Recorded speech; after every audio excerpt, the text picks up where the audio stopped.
नमस्कार दोस्तों। आज मैं लेकर आई हूँ एक पारिवारिक कहानी। हमारी कहानी अगर आपको अच्छी लगे तो प्लीज़ हमारा चैनल सब्सक्राइब करें।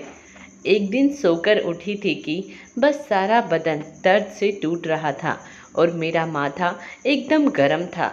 मुझे बहुत तेज बुखार था, लेकिन जैसे तैसे हिम्मत कर मैं उठ रसोई घर में गई और अपने और सास ससुर के लिए चाय बनाई।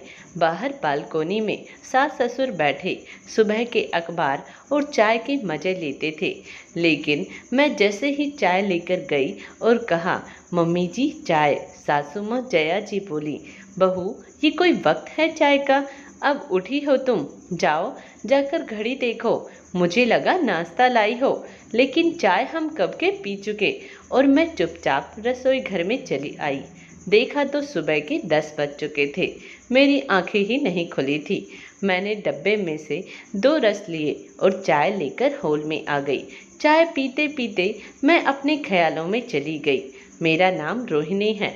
मैं बहुत ही चंचल, सभी यही कहते। रोहिणी को कोई कैद नहीं कर सकता। इसको भगवान ने बस पंख नहीं दिए, वरना कब की उड़ जाती। और सच में अगर ऐसा होता तो मैं उड़ ही जाती। पढ़ाई में अव्वल आती हमेशा। घर या बाहर या कोई पड़ोसियों के कोई भी काम होते तो मैं कभी मना नहीं करती और सबकी मदद करती। कभी कभी तो हमारे घर के सामने वाले घर में एक बूढ़ी दादी रहती थी। वो बिल्कुल अकेली थी। मैं उनका खाना भी बना आती थी। वो बस एक ही आशीर्वाद देती कि तुझे ससुराल में बहुत अच्छा परिवार मिले और तू अपने ससुर की सास की खूब सेवा करे, तुझे खूब मेवा मिले। इतना सुनकर रोहिणी तेज तेज से हंसने लगती। अभी चाय पी ही रही थी कि रोहिणी को सासू माँ जया जी की बाहर से आवाज़ आई, रोहिणी आज हमें नाश्ता मिलेगा या नहीं? चाय तो मैंने खुद बनाकर पी ली थी, लेकिन नाश्ता वह तो तुम बना सकती हो। रोहिणी अपने ख्वाबों से बाहर आई और पहले बुखार की दवाई ली और फिर रसोई घर में जाकर नाश्ता बनाने लगी। सास ससुर दोनों को नाश्ता दिया और थोड़ा खुद नाश्ता किया। अब तक रोहिणी का बुखार भी कम हो गया था। अब धीरे धीरे रसोई के बाकी काम करने लगी। रोहिणी की शादी को अभी 9 महीने ही हुए थे। पति फौज में थे तो अभी तक 2 बार छुट्टियां काट कर जा चुके थे और एक देवर अजय, जो अभी कुछ ही दिनों पहले दूसरे शहर गए थे, ऑफिस के काम थे। रोहिणी को घर के सारे काम करने होते। अजय था घर पे तो कभी कभी हंसी मजाक हो जाता था, लेकिन अब तो घर में आवाज़ ही जया जी की आती थी। बस जया जी का बस इतना काम था, वो स्वयं के कपड़े धो लेती और अपना रूम साफ कर लेती बस। और रोहिणी को अपने कमरे में कभी घुसने नहीं देती। झाड़ू पोछा सब खुद ही करती।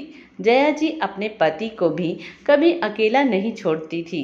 रोहिणी ने अभी तक तो कोई ध्यान नहीं दिया इस बात पर रोहिणी कहीं न कहीं मन ही मन दुखी थी, क्योंकि वह शादी से पहले एक स्कूल में बच्चों को पढ़ाती थी और साथ में तैयारी भी कर रही थी। और शादी होते ही सासू माँ ने सब छुड़वा दिया, ये कहकर कि अब ज़रूरत नहीं है, तुम्हारे ससुर की पेंसिल आती है और मेरा बेटा भी कमाता है, तुम्हें तुम्हारे घर में ज़रूरत थी, यहाँ घर से बाहर निकलने का कोई काम नहीं है। जया जी अपने पति और बहू रोहिणी का कंट्रोल में रखती थी।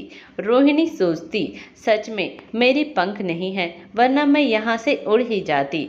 रोहिणी दिन भर बस अच्छी अच्छी किताबें पढ़ती रहती और सासू माँ को तो रोहिणी का किताबें पढ़ना भी अच्छा नहीं लगता था। ससुर जी जब कभी भी बाहर मार्केट की तरफ जाते तो रोहिणी के लिए कोई भी अच्छी नई किताब जरूर ले आते। रोहिणी को बहुत अच्छा लगता, लेकिन जया जी मुंह बना लेती। लेकिन जैसे ही रोहिणी के देवर अजय, जो कि बाहर जॉब करते थे, वो शादी कर अचानक घर आ गए तो उन्हें देखकर सब हैरान रह गए। सासू माँ ने तो बहुत नाराजगी गुस्सा किया, लेकिन अब क्या कर सकते हैं, बेटा भी हाथ से चला जाएगा। बस इसी वजह से घर में तो रहने दिया। देवरानी सुंदर पढ़ी लिखी आज के दौर की प्राइवेट कंपनी में जॉब करती थी और उसकी जॉब इसी शहर में थी। इसी वजह से ही देवर को घर आना पड़ा। 4-5 दिन तो निकले, लेकिन जैसे तैसे सासू माँ मान गई। फिर 1 सप्ताह बाद देवरानी रेखा सुबह सुबह उठ नहा धोकर नाश्ता बनाया और अपने टिफिन बनाए, और जैसे ही जॉब पर जाने के लिए तैयार हुई और अपने कमरे से बाहर निकली तो जया जी का मुंह खुला का खुला रह गया और कहने लगी, छोटी बहू। और फिर तुरंत उसका हाथ पकड़ उसके कमरे में ले गई।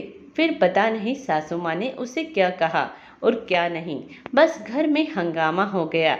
और थोड़ी देर बाद छोटी बहू रेखा अपना बैग लिए हॉल में खड़ी हुई थी। रोहिणी और सासू माँ, ससुर जी सब रेखा को देख रहे थे। तभी अजय बाथरूम से बाहर आया और बोला, क्या हुआ तुम्हें? ये बैग कैसा? कहाँ जाने की तैयारी हो गई अब? अजय को कुछ मालूम न था। सासू माँ ने बताया, तेरी बहू जो कपड़े पहनती है वो इस घर में तो पहनने से रही, इसीलिए यहाँ से जाना चाहती है बस। अजय ने बैग को अंदर रखा और कहा, हम कहीं नहीं जा रहे हैं और ऑफिस में साड़ी पहनकर नहीं जा सकती।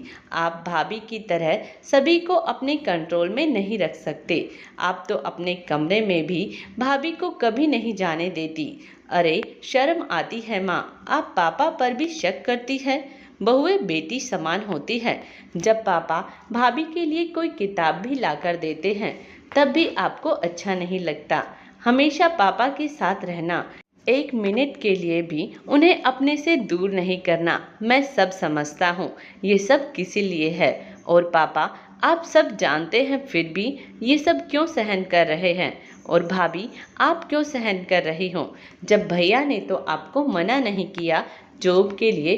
कितनी अच्छी जॉब थी आपकी, बच्चों को अच्छी शिक्षा देते थे आप, और आपको माँ ने यहाँ कैद कर लिया, तब भी आपने कभी आवाज़ क्यों नहीं उठाई? कितना उदास रहती हो आप, देखा है मैंने। क्या ससुराल एक कैद है? नहीं भाभी, आपको बोलना चाहिए। और मेरी पत्नी रेखा ये सब सहन नहीं कर सकती। और माँ, हम यही रहेंगे, कहीं नहीं जाएंगे। अगर मेरी पत्नी और मैं कुछ गलत करते हैं तब आपको हमसे शिकायत हो तो आप कहना, लेकिन हमारा भी घर है ये। और अपने ही बेटे की बात सुनकर जया जी आज शर्म से पानी पानी हो गई थी और उन्होंने अपने पति से माफ़ी मांगी और बहुओं को भी गले से लगा लिया। अब रोहिणी भी घर से निकलकर स्कूल में पढ़ाने लगी। रोहिणी अब बहुत खुश रहने लगी, मानो उसके पंख लग गए हो। और जया जी के पति भी अब खुलकर सांस लेने लगे थे। उन्हें भी बहू के रूप में 2 बेटियां मिल गई थीं। दोस्तों, आज की हमारी कहानी आपको कैसी लगी कमेंट्स बॉक्स में ज़रूर बताएं और प्लीज़ हमारा चैनल सब्सक्राइब करें। धन्यवाद।